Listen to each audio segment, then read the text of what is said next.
Hello guys and welcome to this little video. I just wanted to show some of the animations that I'm making. I've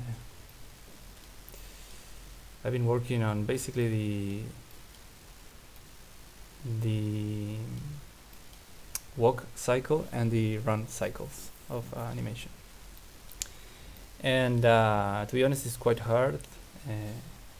I'm not by any means a pro on animating. I'm learning, and let me tell you that it's quite hard to make it like somehow believable.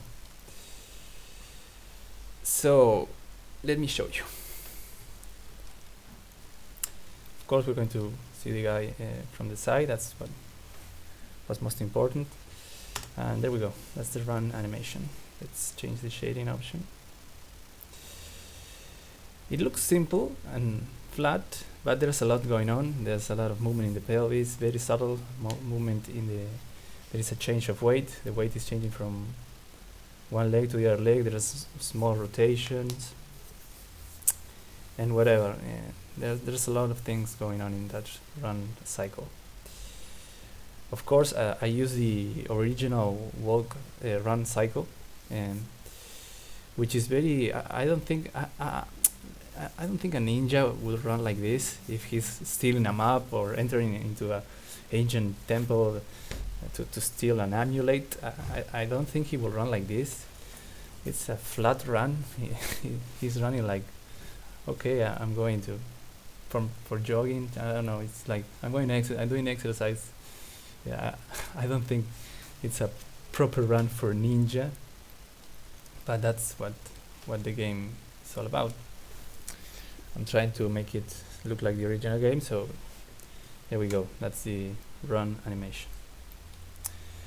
The other animation I would like to show you is the walk cycle, which is it was quite difficult to do. I think it's this one, number 3.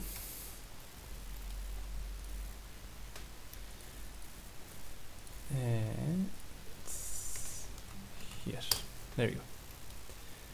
Here also it wasn't easy because there's a lot of things going on, very subtle things, and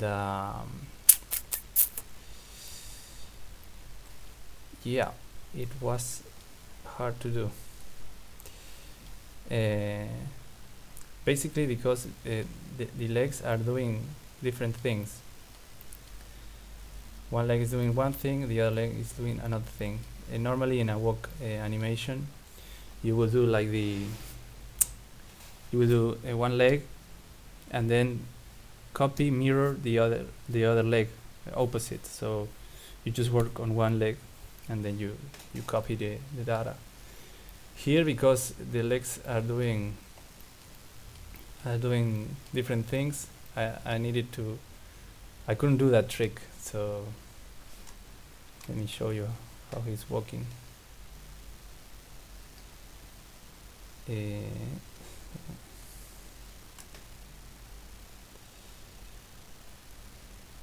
That's the walk animation. Also, there's a lot of movement, very subtle in the pelvis, in the torso, in the hands. That doesn't happen by magic. You have to animate every bit of that. It's not easy. I am not completely convinced, but it's what we're having. It's much better than the one we did. If you watch the video that says update 2 of the old model, this is much better. But I'm learning, so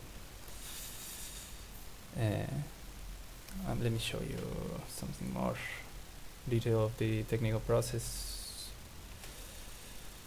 So this is like for example, each bone has its own. For example, in this case, what we're watching in this graph is the pelvis, right? And we are specifically watching here, as you can see here, it says C location. So this graph is a graph that I had to make it. is the graph on the C location. So this is showing data. Here you're watching time, and here is the position on the X, on the Y, on the Z axis. Sorry.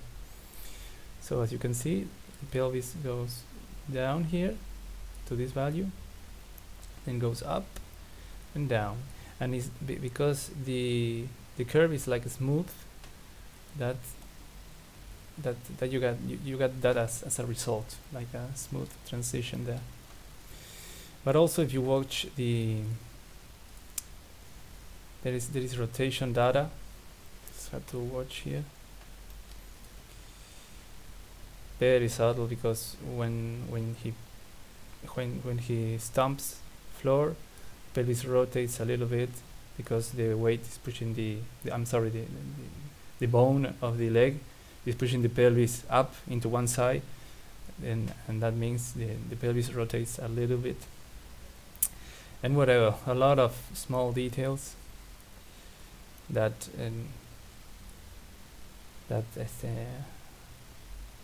make it look like this. And that's basically it.